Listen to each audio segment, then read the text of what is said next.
Olá, querido aluno, você que está estudando aí para o Enem, agora a gente vai continuar, vai aprofundar um pouquinho, falando aí, né, a gente já viu magnetismo, campo magnético, agora a gente vai falar de movimento de carga em campo magnético, que é um pouco mais aprofundado, mas é sempre bom a gente estudar.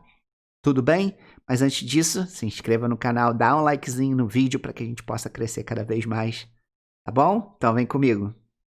Então vamos analisar aqui o primeiro caso, aonde você repara que eu tenho uma partícula, aqui um próton, com uma velocidade v para a direita, e esse próton está mergulhado num campo magnético que também está apontando para a direita. E aí tem uma coisa interessante, povo de Deus, o que você repara aqui? Qual é o ângulo que existe entre a velocidade e o campo magnético aqui? É zero, né? Porque os dois estão paralelos entre si, então não existe ângulo nenhum. Então, o ângulo entre V e B é nulo. E aí você lembra que a fórmula da força magnética, que a gente viu no vídeo anterior, ela é o produto da carga, da velocidade, do campo magnético e do seno que existe entre a velocidade e o campo magnético. Só que a velocidade e o campo magnético aqui, o ângulo é zero. Então, se o ângulo é zero, o nosso querido seno de θ é zero também. Então, essa partícula aqui, apesar dela ter carga, dela ter velocidade, dela estar mergulhada num campo magnético, ela não sofre a ação da força magnética, porque esse campo magnético e essa velocidade são paralelos entre si. Então, se a partícula tinha uma velocidade v, ela vai continuar andando com essa velocidade v para sempre, né? Essa aqui é a primeira lei de Newton da massa, lei da inércia. Então, ela vai continuar andando em movimento retilíneo uniforme. Tudo bem? Agora, o caso mais importante é o caso aonde a velocidade e o campo magnético são perpendiculares entre si. Aqui você repara que a partícula positiva, ela tem uma velocidade para cima, e repare que esse monte de xzinho aqui, que foi a convenção que a gente viu na aula anterior, significa que o campo magnético está apontando para dentro do papel, para dentro da tela. Tudo bem? Então, esse campo magnético e essa velocidade vão ser perpendiculares entre si. E aí, quando a gente usar a nossa querida regra da mão direita, tá? Lembra da regra da mão direita do vídeo anterior? O nosso polegar vai apontar para cima, os nossos dedos, os outros dedos vão apontar para dentro do papel, né? Para dentro da tela, e quando a gente dá o tapa, a gente vai ver que o tapa está para a esquerda, ou seja, a partícula ela vai sofrer uma força para a esquerda. Só que aí a gente precisa lembrar de uma coisa, povo de Deus. Lá em força centrípeta, se você lembra disso, a força centrípeta é a força que mantém um objeto fazendo curva. E a força centrípeta tem uma característica, ela é sempre perpendicular ao vetor velocidade. E a força magnética aqui também é perpendicular ao vetor velocidade. Qual é a conclusão brilhante que a gente chega? Que a força magnética aqui é a força centrípeta, é uma força centrípeta.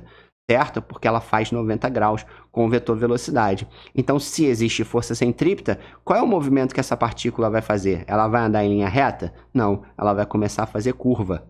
Então, tá aqui. Ela vai executar um movimento circular uniforme.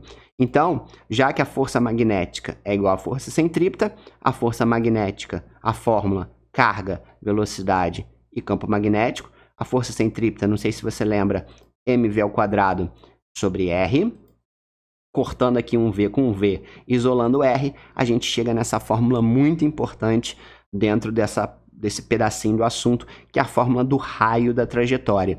Então, o raio que a partícula vai exercer nessa trajetória, ela depende desses 4 fatores: da massa da partícula, da velocidade que ela está, da carga que ela tem e do campo magnético no qual ela foi inserido. Tá bom? Então, essa é a fórmula R igual a mv sobre QB. E para a gente fechar, vamos ver aqui um vídeo muito legal que mostra exatamente o que acontece quando uma partícula ela sofre a ação de um campo magnético. Ela vai receber uma força e vai, como a gente viu, fazer curva, né? Isso aqui é o princípio da televisão. Isso aqui é um tubo de raios catódicos. Então, esse trequinho verde aqui são elétrons. Esses elétrons eles estão sendo emitidos dentro desse tubo. E quando o cara aproximar um ímã, olha o que acontece. Olha que legal. O ímã se curva. Então, os elétrons se curvam de acordo com a expressão que a gente acabou de ver. R igual a mv sobre QB. Show? Então, é assim que funciona a televisão. Porque a televisão você precisa desviar esse feixe de elétrons para tocar em cada ponto da tela. E aí a tela tem fósforo, esse fósforo ele se ilumina. quando esses elétrons tocam nele. E aí você vai formando a imagem. Então, para você tocar cada ponto, você precisa desviar esse elétron de forma milimétrica. Então, você usa um campo magnético, através de um ímã, para provocar essa curvatura e esse desvio do campo, o desvio dos elétrons. Show? Claro que isso é um pouco mais complexo do que eu estou falando, mas aqui é só para você ter uma ideia exatamente aí da aplicação, né, de uma das aplicações da fórmula que a gente acabou de ver. Tudo bem?